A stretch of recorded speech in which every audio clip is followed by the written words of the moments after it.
नमस्कार, बहुत स्वागत है आपका ब्रेकिंग न्यूज में। मैं हूं रीनू। शुरुआत करेंगे सागर के कनेरा देव हत्याकांड में एक्शन लिया गया है, जहां बड़ी संख्या में पुलिस बल की मौजूदगी में आरोपियों के मकानों पर बुलडोजर चल गया है। और आपको बता दें कि बीते दिनों एक व्यक्ति की पीट कर हत्या कर दी गई थी और इस मामले में अब तक 13 आरोपी गिरफ्तार हो चुके हैं।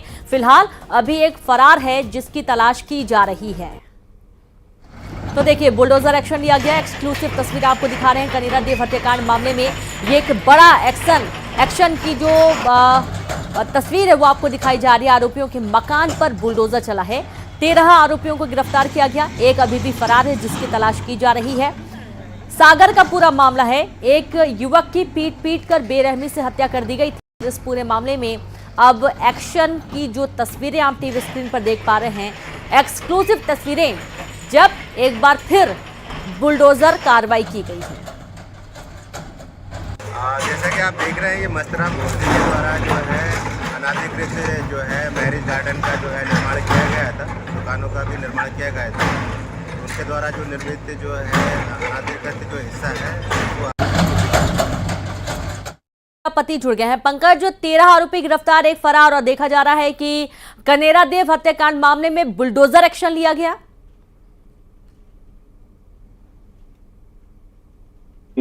अंजाम दिया, इसमें एक व्यक्ति का आरोपियों से जमीन को लेकर विवाद था और उसके बाद जो है इन सारे आरोपियों ने उस व्यक्ति को लगभग अधमरी हालत में पहुंचा दिया था। उसके बाद युवक को जो अस्पताल में भर्ती कराया गया था और अगले दिन उसकी मौत हो गई थी। मौत होने के बाद जो आरोपी थे उनका इतना दबाव था मृतक के परिवारजनों पर कि उन्होंने बिना पुलिस को सूचना दिए उसका अंतिम संस्कार कर दिया था। उसका पोस्टमार्टम भी नहीं कराया गया था।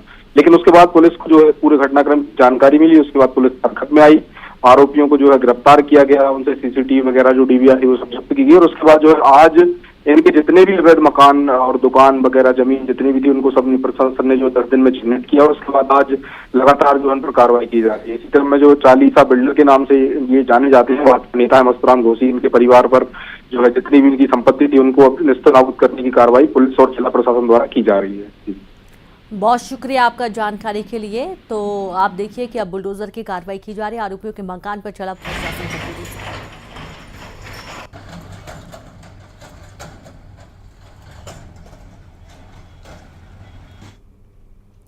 और अब खरगोन में 6वीं और 7वीं की परीक्षा में गाइड से नकल करने का वीडियो वायरल होने के बाद शिक्षा विभाग एक्शन में आ गया है।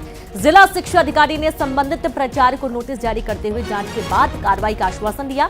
वायरल वीडियो सुरपाला के एकीकृत प्राथमिक विद्यालय का बताया जा रहा है, जहां पर 1 मार्च को हुई 6वीं और 7वीं की परीक्षा में छात्र गाइड लेकर पर्चा हल करते हुए दिखाई दे रहे हैं। और ये देखिए, वीडियो सामने आया खरगोन का। जिला शिक्षा अधिकारी ने नोटिस भी जारी कर दिया। प्राचार्य को जारी किया गया है नोटिस। खुलेआम गाइड लेकर नकल करते हुए छात्र नजर आए। 6वीं और 7वीं कक्षा की ये परीक्षा दे रहे थे। संवाददाता आशुतोष पुरोहित जुड़ गया। आशुतोष, नकल का वीडियो सामने आया था, इसके बाद एक्शन लिया गया? रीनू, बिल्कुल।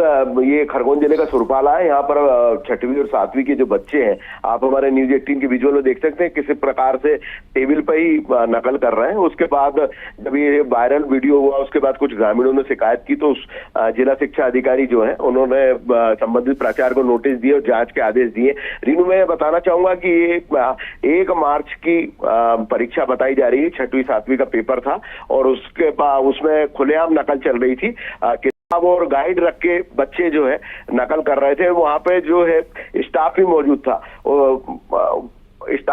था और अब जो है एक्शन में है शिक्षा विभाग। जैसे ही वीडियो वायरल हुआ और शिकायत मिली, उसके बाद अब जांच और कार्रवाई की बात की जा रही है। तीनों जी बिल्कुल, और जांच कार्रवाई की बात तो की जा रही है, लेकिन बड़ा सवाल ये है कि जब इस तरीके की व्यवस्था की जाएगी कि बच्चों को खुलेआम नकल करवाई जाएगी, जाहिर सी बात है बच्चे पढ़ाई तो करेंगे नहीं, और इससे कहीं ना कहीं एक गलत संदेश जाता है बच्चों के दिमाग में भी कि वो पढ़ें चाहे ना पढ़ें, पास जरूर हो जाएंगे। आशुतोष, बिल्कुल रीनू, सही बोल रही हैं आपकी। 6वीं और 7वीं के बच्चे हैं और मासूम बच्चे हैं जो भविष्य में इनको आगे बढ़ना है। और उस दौरान ही इस प्रकार से जब ये नकल खुलेआम करेंगे, गाइड और किताब लेकर करेंगे और स्टाफ वहां मौजूद रहेगा, जो परीक्षा करा रहा है वो स्टाफ के सामने ही नकल करेंगे, तो क्या मतलब, ये तो सवाल उठना लाजमी है। और जिस प्रकार से ये पूरा मामला सामने आया, पूरा हड़कंप हुआ है। हालांकि अब शिक्षा अधिकारी बोल रहे हैं कि जो वीडियो वायरल हुआ उसकी जांच कराई जाएगी, जांच के बाद जो आईडियो है उसकी भी जांच कराई जाएगी और जो संबंधित लोग हैं उनके खिलाफ कार्रवाई की जाएगी। बहुत शुक्रिया आपका आशुतोष तमाम जानकारी के लिए। तो अब संबंधित के खिलाफ कार्रवाई की बात की जा रही है। जिला शिक्षा अधिकारी ने नोटिस इसके संबंध में जारी किया है। एमपी में कांग्रेस को लग सकता है बड़ा झटका। बीजेपी में शामिल हो सकते हैं सैयद जफर। कमलनाथ के करीबी हैं सैयद जफर, जो कि बीजेपी में शामिल होने की अटकलें अब तेज हो गई हैं। कयास लगाए जा रहे हैं कि कमलनाथ के करीबी सैयद जफर बीजेपी में जल्द ही शामिल हो सकते हैं। कांग्रेस को एक और बड़ा झटका लग सकता है, क्योंकि कयास लगातार लगाए जा रहे हैं कि बड़े चेहरे बीजेपी के संपर्क में हैं, जिनमें कमलनाथ के करीबी सैयद जफर का नाम भी सामने आया है। और हो सकता है कि देर शाम तक या फिर कल तक आपको ये बीजेपी में शामिल होते हुए नजर आएंगे। कमलनाथ के काफी करीबी और बहुत ही प्रमुखता के साथ कांग्रेस का पक्ष तमाम मीडिया के सामने भी रखते आए हैं और अब बीजेपी में शामिल होने की अटकलें तेज हो गई हैं सैयद जफर की। और ये देखिए एक तस्वीर भी साझा की जा रही है। काफी जाना माना चेहरा, जाना माना नाम सैयद जफर का, और तथ्यों पर बात करने वाले नेता माने जाते हैं, जो कि अब कांग्रेस का पक्ष रखते हुए नाम प्रसिद्ध हुआ और अब ये बीजेपी में शामिल होने की बात सामने आई है। इनके बीजेपी में शामिल होने की अटकलें तेज हो चुकी हैं। कांग्रेस को बड़ा झटका, और जाहिर सी बात है कि कांग्रेस के जो भी बड़े लीडर्स बीजेपी में जा रहे हैं तो कहीं ना कहीं कांग्रेस कमजोर तो हो ही रही है, लेकिन उसके बावजूद बड़े अधिकारियों का, ये बड़े नेताओं का कहना है कि कांग्रेस मजबूती के साथ चुनाव लड़ने की तैयारी कर रही है।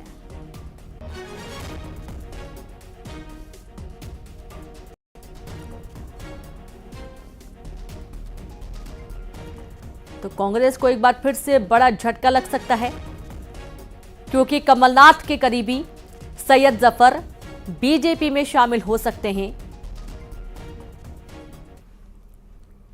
और चलिए अगली खबर का रुख करेंगे। बात करेंगे कांग्रेस नेता और कमलनाथ के करीबी सैयद जफर के बीजेपी में शामिल होने की खबरों के बीच उनका एक ट्वीट भी चर्चा में है। ट्वीट कर उन्होंने सीएए को लेकर अफवाहों से सावधान रहने की अपील की। उन्होंने लिखा है कि इसका लाभ पाकिस्तान, बांग्लादेश, अफगानिस्तान में रह रहे पीड़ित हिंदू, सिख, ईसाई, बौद्ध, जैन, पारसी शरणार्थियों को मिलेगा और मुसलमानों को डरने की जरूरत नहीं है। उन्होंने ये तमाम बातें अपने सोशल मीडिया अकाउंट में लिखी हैं।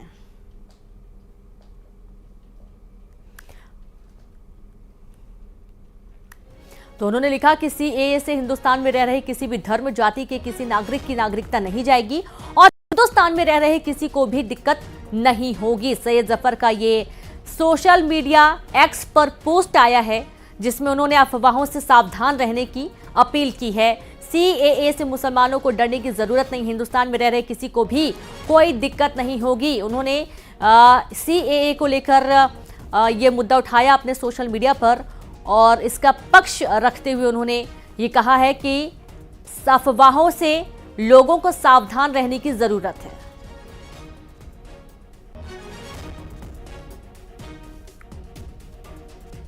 और चलिए सीधे रुख करेंगे, संवाददाता शैलेंद्र लाइव जुड़ गए हैं। शैलेंद्र, सैयद जफर जो कि जाना माना नाम और बीजेपी में शामिल होने की अटकल, इसी बीच उनका एक ट्वीट आता है जिसमें वो बता रहे हैं कि सीएए किसी भी तरीके से नुकसानदेह नहीं होने वाला है भारत के नागरिकों के लिए।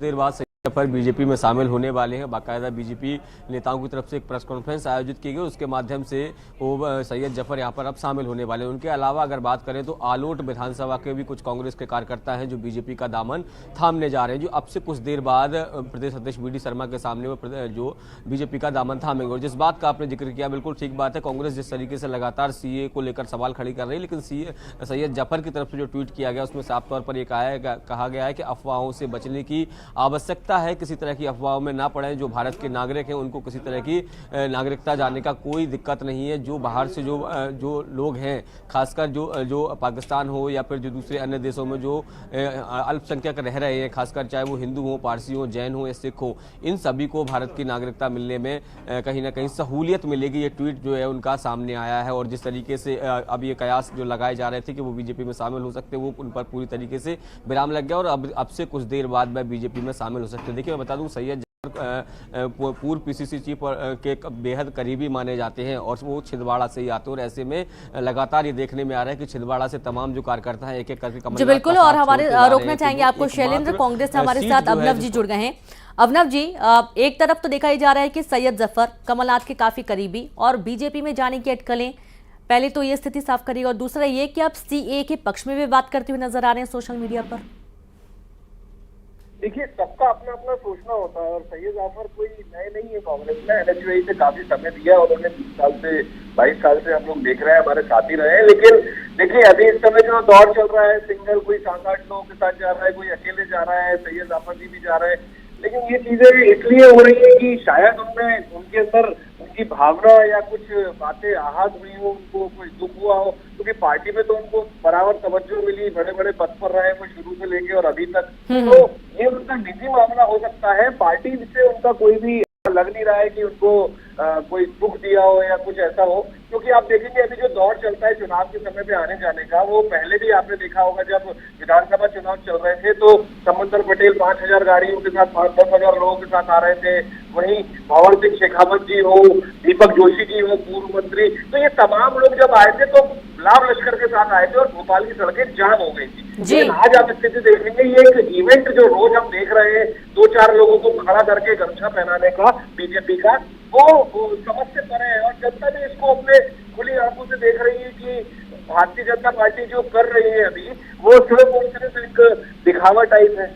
नहीं तो सैयद जफर के जाने की जो बात सामने आ रही है, कयास लगाए जा रहे हैं कि जल्दी वे बीजेपी की सदस्यता लेने वाले हैं, बीजेपी में शामिल होने वाले हैं, क्या ये स्पष्ट है या नहीं? देखिए, इसकी स्पष्टता आप बता रहे हैं, आपने इस पे मेरा वर्जन लेने अरे आपकी पार्टी के नेता हैं सर, आपको ज्यादा पता होगा। नहीं, हमें इस बारे में अभी कोई जानकारी नहीं, क्योंकि चुपचाप से बीजेपी किसको फोन लगाती है, अच्छा, से क्या बात करती है, 2-4 लोगों को ले जाती है। पंकज जी चतुर्वेदी जी भी जुड़ गए हैं, आप बीजेपी से हैं। पंकज जी, सैयद जफर कई बार आपने देखा है, आपके साथ भी कई बार टीवी डिबेट्स में ही उन्होंने कांग्रेस का मजबूती के साथ पक्ष रखा, तथ्यों पर बात करने वाले नेता हैं और बीजेपी में जाने के लिए तैयारी चल रही है, ऐसी खबरें सामने आ रही हैं। देखिए, भारतीय जनता पार्टी में हर उस व्यक्ति का स्वागत है जो प्रधानमंत्री नरेंद्र मोदी जी के नेतृत्व में भारत की परम वैभव के लिए काम करने को तैयार है, जिसके मन में अगले 25 साल तक मां भारती के परम वैभव के गौरव की गाथा है, वो सब भारतीय जनता पार्टी की राष्ट्रवादी विचारधारा के साथ में है। तो कौन भारतीय जनता पार्टी में आएगा, कौन नहीं आएगा, ये अंतर्गत तो भारतीय जनता पार्टी संगठन तय करता है, पर सबका स्वागत है। तो श्रीमान सैयद जाफर भारतीय जनता पार्टी में आ रहे या नहीं आ रहे, इसकी स्पष्टता अभी तो नहीं है मेरे पास जी, लेकिन उनको भारतीय जनता पार्टी में लेना है या नहीं लेना है, स्पष्टता तो पंकज जी अभिनव जी को भी नहीं। उनका ये कहना कि बीजेपी चोरी छुपे किसको फोन लगा लेती है और किसको अपनी तरफ कर लेती है, ये तो उनको ही पता होगा। छिपे का विषय नहीं, काम तो खुलेआम होता है, कोई चोरी छिपे होती है क्या? कोई ऐसा थोड़ी कि चुपचाप कोई काम होता है, खुलेआम होता है। लोग ओपनली अनाउंस करके आता है। पंकज संघवी जी ने और अंतर सिंह जी दरबार आए, 4 दिन पहले उन्होंने बोल दिया था। उसके पहले सुरेश पचौरी जी 2 दिन पहले सबको पता था कि वो भारतीय जनता पार्टी ज्वाइन कर रहे हैं। बिल्कुल, अब देखना यह है कि सैयद जफर के जो नाम सामने आ रहे हैं कि वो बीजेपी में शामिल होंगे, कब तक ऐसा हो पाता है। बहुत शुक्रिया आप दोनों को हमसे जुड़ने के लिए, बातचीत करने के लिए, अपना पक्ष रखने के लिए। तो आप ये देखिए कि लगातार सियासत गरमाई हुई है क्योंकि कांग्रेस के बड़े चेहरे अब बीजेपी में शामिल होने की तैयारी कर रहे हैं। अगली खबर है, लोकसभा चुनाव की तारीखों के ऐलान के बाद बीजेपी में बैठकों का दौर जारी है। भोपाल में चुनाव की रणनीति को लेकर पार्टी कार्यालय में बैठक होने जा रही है। बैठक में छिंदवाड़ा बालाघाट लोकसभा सीट को लेकर रणनीति पर मंथन होगा, तो वहीं सीधी और मंडला सीट को लेकर भी रणनीति बनाई जाएगी। प्रदेश अध्यक्ष विष्णुदत्त शर्मा बैठक पर मौजूद रहेंगे, बैठक में मौजूद रहेंगे, तो वहीं सीएम डॉक्टर मोहन यादव भी बैठक में शामिल हो सकते हैं। बड़ी खबर भोपाल से।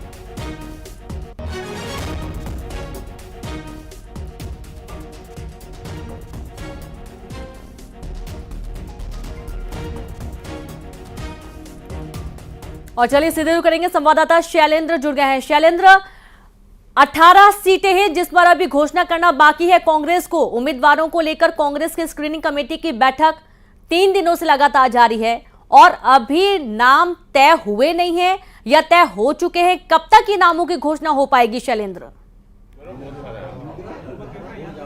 देखिए, बिल्कुल मैं आपको बता दूं कि कांग्रेस में लगातार स्क्रीन कमेटी की बैठकें आयोजित की जा रही है, लेकिन नामों को लेकर सहमति नहीं बन पा रही है। बताया जा रहा है कि कल जब सीईसी की बैठक होने जा रही है उसमें 18 नामों को लेकर सहमति बनेगी और नामों का ऐलान भी कर दिया जाएगा। अगर दूसरी तरफ अगर मैं बीजेपी की बात करूं तो बीजेपी अपने 29 के 29 प्रत्याशी घोषित कर चुकी है और उसके बाद लगातार बड़े नेताओं के दौरे भी संभागवार अगर कहें या सीट बार जो है वो शुरू भी हो गए। और जिस तरीके से आज राजधानी भोपाल में बीजेपी मुख्यालय में समीक्षा के आयोजित की आज से शुरू कर दी गई। देखिए, आज छिंदवाड़ा, बालाघाट, मंडला और सीधी 4 लोकसभा क्षेत्र हैं जहां के कार्यकर्ताओं को बुलाया गया और उनके साथ प्रदेश अध्यक्ष बीडी शर्मा और तमाम जो संगठन के जो नेता हैं वो उनके साथ बैठेंगे। बताया जा रहा है कि मुख्यमंत्री डॉक्टर मोहन यादव भी इन कार्यकर्ताओं के साथ बैठक करेंगे और किस तरीके से इन बैठकों के माध्यम से उनको एक नया टास्क दिया जाएगा कि लोकसभा चुनाव को लेकर किस तरीके से आपको तैयारियों में जुटना है। देखिए, भले एक तरफ कांग्रेस अभी प्रत्याशी तलाशने में जुटी हुई हो, लेकिन दूसरी तरफ अगर बीजेपी की बात करें तो संगठन स्तर की बैठकें जो है वो लगातार शुरू हो गई है। बड़े नेताओं के दौरे भी शुरू हो गए। कल जिस तरीके से प्रदेश अध्यक्ष बीडी शर्मा ने राजगढ़ का दौरा किया, जो मध्य प्रदेश के लोकसभा प्रभारी, उन्होंने सागर का दौरा किया। अगर आज की बात करूं तो आज मध्य प्रदेश के प्रभारी जबलपुर के दौरे पर है। अलग अलग नेता जो हैं वो उनको जो जिम्मेदारियां दी गई हैं वो दौरे करने भी शुरू कर चुके हैं। कार्यकर्ताओं से मेल मुलाकात भी होना शुरू हो गई है। बिल्कुल शैलेंद्र, बहुत शुक्रिया आपका तमाम जानकारी साझा करने के लिए। देखना यह है कि कांग्रेस के उम्मीदवारों की घोषणा कब तक हो पाती है। 18 सीटें हैं जिन पर अभी घोषणा होना बाकी है। मध्य प्रदेश के 18 बची सीटों के उम्मीदवारों को लेकर कांग्रेस के स्क्रीनिंग कमेटी की लगातार बैठकें, तो वहीं 18 सीटों पर कौन से दावेदार हैं जिनके नाम की चर्चा है वो भी आपको बता दें। दमोह से जया ठाकुर का नाम सामने आ रहा है और कई सारे ऐसे नाम सामने आ चुके हैं जहां मध्य प्रदेश के 18 बची सीटों के उम्मीदवारों को लेकर कांग्रेस की स्क्रीनिंग कमेटी की मीटिंग 3 दिनों से जारी है और माना यह जा रहा है कि कल कांग्रेस की केंद्रीय चुनाव समिति 18 सीटों के उम्मीदवारों के नाम पर मुहर लगा सकती है। और इसके साथ ही खबर आ rही है कि मीटिंग में कोऑर्डिनेशन कमेटी सदस्यों ने इंदौर से जीतू पटवारी को चुनाव लड़ाने की बात कही। इतना ही नहीं, दिल्ली में भी बड़े नेता जीतू पटवारी को चुनाव लड़ाने के पक्ष में है। फिलहाल विदिशा से देवेंद्र पटेल का नाम लगभग तय माना जा रहा है। और इसी तरीके से उज्जैन की बात करेंगे, महेश परमार नाम सामने आया है। शहडोल से फुंदीलाल सिंह मार्को, रीवा से नीलम मिश्रा, बालाघाट से हिना कावरे और राजगढ़ से रामचंद्र दांगी का नाम लगभग तय माना जा रहा है। ये जो आपको नाम बता रहे हैं ये वो नाम है जो लगभग तय हैं और इन्हीं नामों पर लगातार मंथन हुआ और जल्द ही कांग्रेस इसकी घोषणा भी कर सकती है।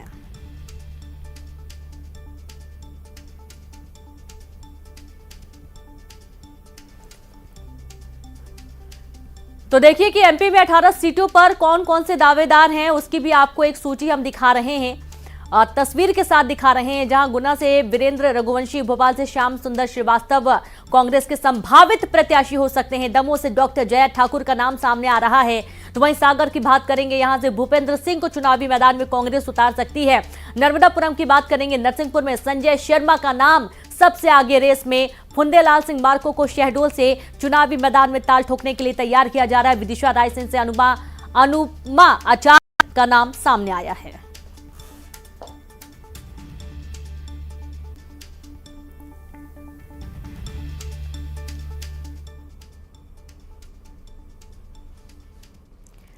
और अब बात खंडवा की, जहां नजर आया टाइगर ने सड़क पर लगाई दहाड़। जी हां, कार चालक ने वीडियो बना लिया, सोशल मीडिया पर वीडियो वायरल हो रहा है। आशापुर बैतूल मार्ग पर काली घोड़ी के जंगल का ये पूरा मामला है। ये देखिए, देर रात का जो वीडियो सामने आया है, खंडवा के रास्ते में सड़क में घूमता हुआ बाघ नजर आया और उसने दहाड़ लगाई। जो राहगीर थे उन्होंने इसका वीडियो बना लिया, जो कि अब सोशल मीडिया पर वायरल हो रहा है।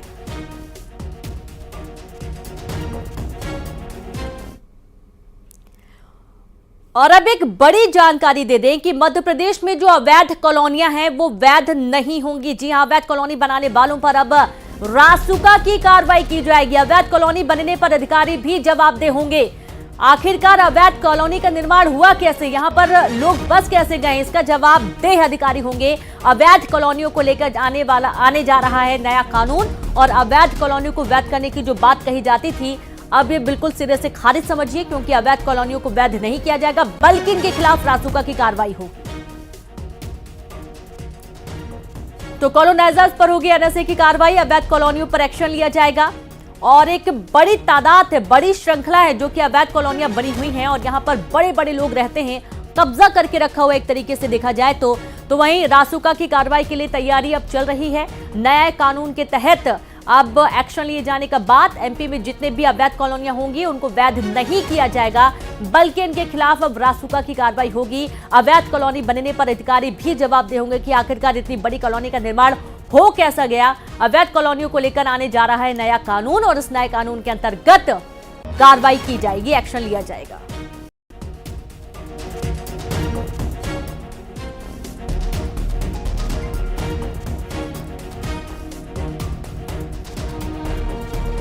तो आप ये देखिए कि लगातार जो अवैध कॉलोनियां बनती हैं इसमें आम जन का पैसा भी कहीं ना कहीं फंस जाता है, क्योंकि अवैध तरीके से कॉलोनी का निर्माण हो जाता है, फिर इसे बेचा जाता है या फिर रेंट पे दिया जाता है। कई लोगों की जमा पूंजी इसमें फंस जाती है। तो वहीं एक्शन लिए जाने की बात सामने आ रही है, कॉलोनाइजर्स पर एक्शन लिया जाएगा, एनएसए के तहत कार्रवाई की जाएगी, रासुका की कार्रवाई की बात कही जा रही है।